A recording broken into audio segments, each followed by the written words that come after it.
നമസ്കാരം.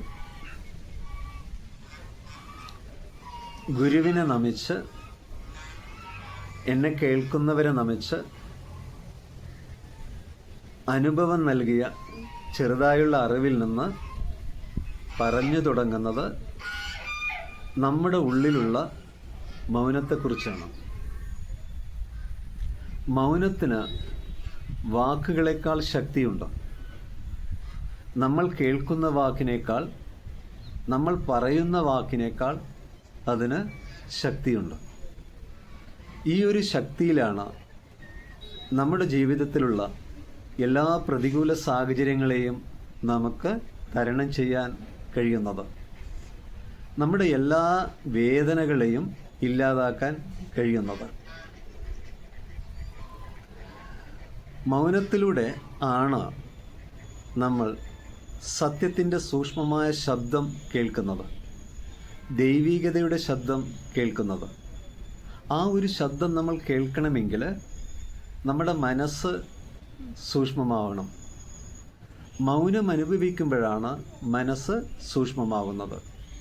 മനസ്സ് സ്ഥൂലമാവുമ്പോൾ, കട്ടിയാകുമ്പോൾ ദൈവീകതയെ നമുക്ക് അറിയാൻ കഴിയില്ല. അതായത് ഒരു സൂചിയിലൂടെ നൂല് പോകും, അതേസമയത്ത് കയറ് പോവില്ല. കയറ് കട്ടിയാണ്, നൂല് സൂക്ഷ്മമാണ്. അതേപോലെ നമ്മുടെ മനസ്സ് സൂക്ഷ്മമാവണം. മൗനം എന്ന് പറയുന്നത് ചിന്തകൾ പൂർണ്ണമായിട്ടും ഇല്ലാതിരിക്കുന്ന അവസ്ഥയല്ല മൗനം. ആ ചിന്തകൾ ഉണ്ടാകുമ്പോഴും ആ ചിന്തകൾ നമ്മെ വേദനിപ്പിക്കുന്നില്ല. അത് നമുക്ക് നമ്മുടെ ഉള്ളിൽ വികാരങ്ങൾ ഉണ്ടാക്കുന്നില്ല. അത് നമ്മെ സ്പർശിക്കുന്നില്ല. മൗനത്തിലൂടെ കടന്നു പോകുമ്പോൾ ഇതാണ് നമുക്ക് അനുഭവിക്കാൻ കഴിയുന്നത്. അതായത് ആകാശത്തിൽ മേഘങ്ങളുണ്ട്, മേഘങ്ങൾ ആകാശത്തെ സ്പർശിക്കുന്നില്ല. അതേപോലെ മൗനത്തിലേക്ക് നമ്മൾ ഇറങ്ങുമ്പോൾ ഈ ചിന്തകൾ നമ്മെ സ്പർശിക്കില്ല. മൗനം എന്ന് പറയുന്നത് ഒരു വിത്താണ്. ആ വിത്തിനകത്താണ് യഥാർത്ഥ ജ്ഞാനം ഉള്ളത്. അപ്പോൾ ആ വിത്തിന് വെള്ളവും വളവും നൽകി പരിപാലിച്ച് പരിപോഷിപ്പിക്കണം. എന്നിട്ട് അതിൻ്റെ തണലിൽ നമുക്ക് വിശ്രമിക്കാനാവണം. ആ മൗനത്തിൻ്റെ സുഗന്ധം നമുക്ക് അനുഭവിക്കാനാവണം. ഗുരു പറയുന്നത് നമ്മുടെ ഉള്ളിനെ ശുദ്ധമാക്കാനും മനസ്സിൻ്റെ ആഴങ്ങളിലേക്ക് ആഴ്ന്നിറങ്ങാനും മൗനം നമ്മെ സഹായിക്കും. കുറച്ച് നേരം നമ്മൾ മൗനത്തിലിരിക്കുമ്പോൾ നമ്മുടെ എല്ലാ വേദനകളെയും അത് ഇല്ലാതാക്കും. ഒരിക്കൽ ഒരു മഹാത്മാവിൻ്റെ അടുത്തേക്ക് ഒരു യുവാവ് വന്നു. യുവാവ് പറഞ്ഞു, എൻ്റെ മനസ്സിൽ ചിന്തകളുണ്ട്, വാക്കുകളുണ്ട്, വികാരങ്ങളുണ്ട്. അത് കാരണം എൻ്റെ ഉള്ളിൽ സംഘട്ടനമുണ്ട്. എനിക്ക് സമാധാനം അനുഭവിക്കാൻ കഴിയുന്നില്ല. കുറേ നല്ല പുസ്തകങ്ങൾ ഞാൻ വായിച്ചു, നല്ല സ്ഥലങ്ങൾ ഞാൻ കയറിയിറങ്ങി, പക്ഷെ എനിക്ക് സമാധാനമില്ല. ഞാൻ എന്താണ് ചെയ്യേണ്ടത്? അപ്പോൾ മഹാത്മാവ് ഈ യുവാവിനെ ഒരു തടാകത്തിന് അരികിലേക്ക് കൊണ്ടുപോയി. ആ സമയത്ത് തടാകത്തിലെ വെള്ളം കലങ്ങി മറിഞ്ഞിരുന്നു. മഹാത്മാവ് യുവാവിനോട് പറഞ്ഞു, നീ ആ തടാകത്തിലേക്ക് നോക്ക്, എന്താണ് കാണുന്നത്? യുവാവ് തടാകത്തിലേക്ക് നോക്കി. ശേഷം പറഞ്ഞു, അവിടെ ഞാൻ ഒന്നും കാണുന്നില്ല, കാരണം വെള്ളം കലങ്ങി മറിഞ്ഞിരിക്കുകയാണ്. അപ്പോൾ മഹാത്മാവ് യുവാവിനോട് പറഞ്ഞു, ശരി, കുറച്ച് സമയം നമുക്ക് മൗനമായിട്ട് ഇതിൻ്റെ അരികിൽ ഇരിക്കാം. അവർ ഇരുന്നു. കുറച്ച് സമയം കഴിഞ്ഞ് മഹാത്മാവ് യുവാവിനോട് പറഞ്ഞു, നീ നിൻ്റെ കണ്ണ് തുറന്ന് ആ തടാകത്തിലെ വെള്ളത്തിലേക്ക് വീണ്ടും നോക്കൂ, എന്താണ് കാണുന്നതെന്ന് നോക്കൂ. അങ്ങനെ യുവാവ് ആ വെള്ളത്തിലേക്ക് നോക്കിയപ്പോൾ യുവാവിൻ്റെ പ്രതിബിംബം ആ വെള്ളത്തിനകത്ത് കണ്ടു. യുവാവ് പറഞ്ഞു, ഈ വെള്ളത്തിൽ എൻ്റെ മുഖം ആണ് ഞാൻ കാണുന്നത്.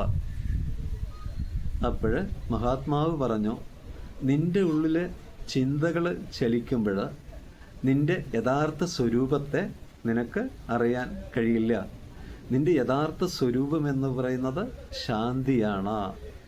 അതേപോലെ നമ്മുടെ ഉള്ളിൽ ചിന്തകൾ നിറയുമ്പോൾ ഈ ശാന്തി നമുക്ക് അനുഭവിക്കാൻ കഴിയില്ല. ആഴത്തിൽ ആ ഒരു ശാന്തിയിലേക്ക് നമ്മൾ ഇറങ്ങുമ്പോഴാണ് നമുക്ക് ചുറ്റുമുള്ള എല്ലാം നമ്മുടെ തന്നെ ഭാഗമായിട്ട് നമുക്ക് അറിയാനും അനുഭവിക്കാനും കഴിയുന്നത്. അതായത് നമ്മുടെ ശരീരത്തിൻ്റെ ഭാഗമാണ് കൈ, കാല്, കണ്ണ്, മൂക്ക് എല്ലാം, ഓരോ അവയവങ്ങളും. അതേപോലെ എനിക്ക് ചുറ്റുമുള്ള സർവ്വ ജീവജാലങ്ങളുടെയും ഭാഗമാണ്.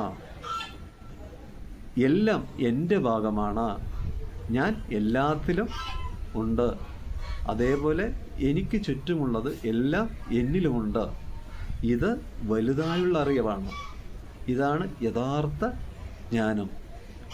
ഈ ജ്ഞാനത്തിൽ നമ്മൾ ജീവിക്കുന്ന സമയത്താണ് ഈ സന്തോഷവും സ്വാതന്ത്ര്യവും നമുക്ക് അനുഭവിക്കാൻ കഴിയുന്നത്. അപ്പോഴാണ് നമുക്ക് പ്രകൃതിയുടെ ശബ്ദങ്ങൾ കേൾക്കാൻ കഴിയുന്നത്. പ്രകൃതിയുടെ ശബ്ദങ്ങൾ കേൾക്കുക എന്ന് പറയുമ്പോൾ നമ്മൾ സാധാരണ ശബ്ദങ്ങൾ കേൾക്കാറുണ്ട്. പക്ഷികൾ കരയുന്ന ശബ്ദം, അതേപോലെ കാറ്റിൻ്റെ ശബ്ദം, മഴയുടെ ശബ്ദം. പക്ഷെ നമ്മൾ മൗനത്തിലേക്ക് ഇറങ്ങുമ്പോൾ, അതിൻ്റെ ആഴത്തിലേക്ക് നമ്മൾ ഇറങ്ങുമ്പോൾ ശരിക്ക് സാധാരണ കേൾക്കുന്ന ശബ്ദത്തിനും അപ്പുറത്ത് നമുക്കൊരു ശബ്ദം കേൾക്കാൻ സാധിക്കും. അത് ദിവ്യമായ ശബ്ദമാണ്, ദൈവിക ശബ്ദമാണ്. ഒരിക്കൽ ഒരു യുവാവ് മരത്തിൻ്റെ ചുവട്ടിലിരിക്കുന്ന ഒരു സന്യാസിയുടെ അടുത്തേക്ക് വന്നു. സന്യാസിയോട് പറഞ്ഞു, എനിക്ക് ദൈവത്തിൻ്റെ ശബ്ദം കേൾക്കണം. സന്യാസി പറഞ്ഞു, കുറച്ചു നേരം മൗനമായിട്ട് നീ എൻ്റെ അരികിൽ ഇരിക്കുക. അങ്ങനെ സന്യാസി മൗനമായി കണ്ണുകളടച്ച് ഇരുന്നു. സമയം കുറച്ച് കഴിഞ്ഞതിന് ശേഷം ഈ യുവാവ് എന്നോട് സന്യാസി പറഞ്ഞു, നീ നിൻ്റെ കണ്ണ് തുറന്നോ? നീ ദൈവത്തിൻ്റെ ശബ്ദം കേട്ടോ? അപ്പോൾ ആ യുവാവ് പറഞ്ഞു, ഞാൻ ദൈവത്തിൻ്റെ ശബ്ദം കേട്ടില്ല, പക്ഷെ എന്തോ ഒന്ന് ഞാൻ അറിഞ്ഞു. ആ അറിഞ്ഞതിൽ ഞാൻ ആനന്ദം അനുഭവിക്കുന്നുണ്ടോ? അപ്പോൾ ഈ സന്യാസി യുവാവിനോട് പറഞ്ഞു, നീ ഇപ്പോൾ കേട്ടത് ആ ദൈവത്തിൻ്റെ ശബ്ദമാണ്. മൗനത്തിലൂടെയാണ് ദൈവത്തിന് സംസാരിക്കാൻ കഴിയുക. അതേപോലെ നമ്മുടെ ഉള്ളിൽ ആ ദൈവികത, ഈശ്വര്യത ഉണ്ട്. അത് നമുക്ക് അനുഭവിക്കാൻ കഴിയുന്നത് മൗനത്തിൽ, ആഴത്തിൽ ഇറങ്ങുമ്പോഴാണ്. അപ്പോൾ നമ്മൾ കേൾക്കുന്ന എല്ലാ ശബ്ദങ്ങളും ദൈവികമായിട്ടുള്ള, ദിവ്യമായിട്ടുള്ള ശബ്ദമായിട്ട് നമുക്ക് അനുഭവിക്കാൻ കഴിയും. അവിടെ നല്ലതും ചീത്തയും ഒന്നുമില്ല. ആകെ ഒരു ശബ്ദം മാത്രം, ദൈവികതയുടെ ശബ്ദം. നമ്മുടെ മൗനം നമ്മുടെ ഉള്ളിൽ നിറയുമ്പോൾ, ഇപ്പോൾ നമ്മൾ ഒരു നഗരത്തിൽ നിൽക്കുകയാണ്. ആ സമയത്ത് വാഹനങ്ങളുടെ ശബ്ദങ്ങളുണ്ട്. നമ്മുടെ ഉള്ളിൽ ശരിയായ രീതിയിൽ ആഴത്തിൽ മൗനത്തിലാണെങ്കിൽ, ആ മൗനം നിറഞ്ഞിരിക്കുകയാണെങ്കിൽ ആ ശബ്ദങ്ങളൊന്നും നമ്മെ ബാധിക്കില്ല. ഏത് പ്രതികൂല സാഹചര്യത്തിലാണോ നമ്മൾ നിൽക്കുന്നത്, നമ്മൾ ആഴത്തിൽ മൗനത്തിലാണെങ്കിൽ ആ ശബ്ദങ്ങൾ നമ്മെ സ്പർശിക്കുകയില്ല. അപ്പോൾ ഏത് സാഹചര്യത്തിലും നമുക്ക് സ്വസ്ഥരും ശാന്തരുമാകാൻ സാധിക്കും. അപ്പോൾ ഇത് നമ്മൾ കേട്ടു. അപ്പോൾ നിത്യജീവിതത്തിൽ നമ്മൾ ചെയ്യുന്ന എല്ലാ പ്രവൃത്തികളും ആ മൗനത്തെ നമ്മളൊന്ന് ശ്രദ്ധിക്കണം. നമ്മുടെ ഉള്ളിലുള്ള കുറച്ച് നേരം ആ മൗനത്തോടൊപ്പം നമ്മൾ ഇരിക്കണം. അതിന് നമ്മൾ സമയം കണ്ടെത്തണം. നമ്മൾ അങ്ങനെ ആ സാഹചര്യം കണ്ടെത്താനും അതിൽ ജീവിക്കാനുമുള്ള ആ ഒരു ശക്തി ആ ഒരു സാഹചര്യം നമുക്കുണ്ടാകട്ടെ എന്നുള്ള പ്രാർത്ഥനയോടെ നിർത്തുന്നു. നന്ദി, നമസ്കാരം.